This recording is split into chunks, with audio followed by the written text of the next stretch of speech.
మీరు దేన్ని ప్రేమిస్తారో దాన్ని మాత్రమే ఆకర్షిస్తారు. ఇది వాస్తవం. ఇది సత్యం. మీరు దేన్ని ద్వేషిస్తున్నారో దాన్ని మాత్రమే ఆకర్షిస్తారు. మీరు ఏదైతే ఆలోచిస్తున్నారో అది మాత్రమే మీ జీవిత వాస్తవంగా, భౌతిక సంఘటనగా మీకు వాస్తవ రూపం చెందుతూ ఉంటుంది.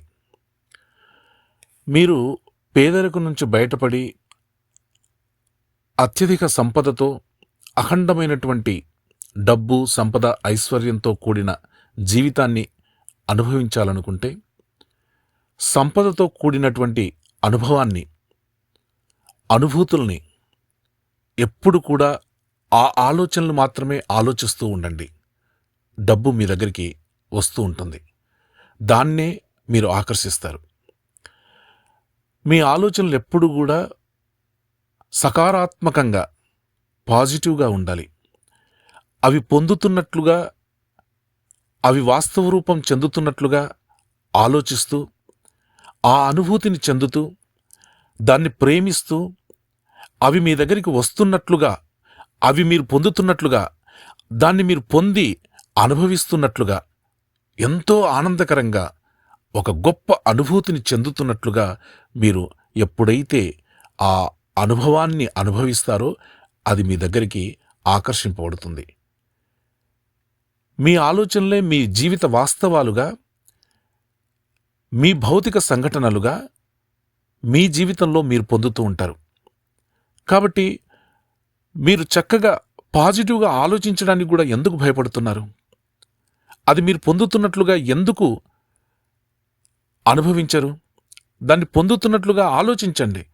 డబ్బును పొందుతున్నట్లుగా, డబ్బు మీ దగ్గరికి వస్తున్నట్లుగా, ఆ డబ్బు వచ్చిన డబ్బును మీరు మంచి మంచి పనులకు, మంచి మంచి కార్యాలకు వినియోగిస్తున్నట్లుగా ఊహించండి. డబ్బు మీ దగ్గరికి రావడం మొదలుపెడుతుంది. ఈ విశ్వంలో అన్నీ మీరు పొందడానికి సిద్ధంగా ఉండాలి. దాన్ని అనుభవించడానికి సిద్ధంగా ఉండాలి. మీరు దేన్ని ద్వేషిస్తారో దాన్ని మాత్రమే ఆకర్షిస్తారు. ఒకవేళ మీరు ఇది కాదు, ఇది అవదు, మనం పొందలేము అని మీరు అనుకున్నారో అదే జరుగుతూ ఉంటుంది. ప్రేమ, ద్వేషం రెండూ ఒకటే. ఈ రెండూ కూడా మీ మైండ్ నుండే, మీ మనోశక్తి నుండే వెలువడినటువంటి ఆలోచన తరంగాల సముదాయం. అన్ని ఆలోచనలు వాస్తవ రూపం చెందుతాయి. కాబట్టి మేనిఫెస్టేషన్, ఆలోచనలు సకారాత్మకంగా, పాజిటివ్గా ఆలోచించడానికి అలవాటు చేసుకోండి. అవి జీవితంలో మీరు పొందుతున్నట్లుగా, ఆ సమస్యల నుండి మీరు బయటపడుతున్నట్లుగా ఊహించుకుంటే మీ జీవితంలో ఆనందంగా, ఆహ్లాదంగా, చక్కటి జీవితాన్ని మీరు జీవిస్తారు.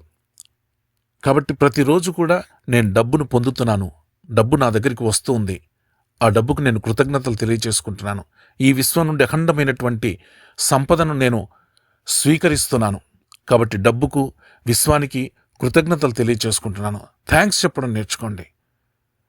హాయిగా సుఖవంతమైనటువంటి జీవితాన్ని అనుభవించాలని మనస్ఫూర్తిగా కోరుకుంటున్నాను.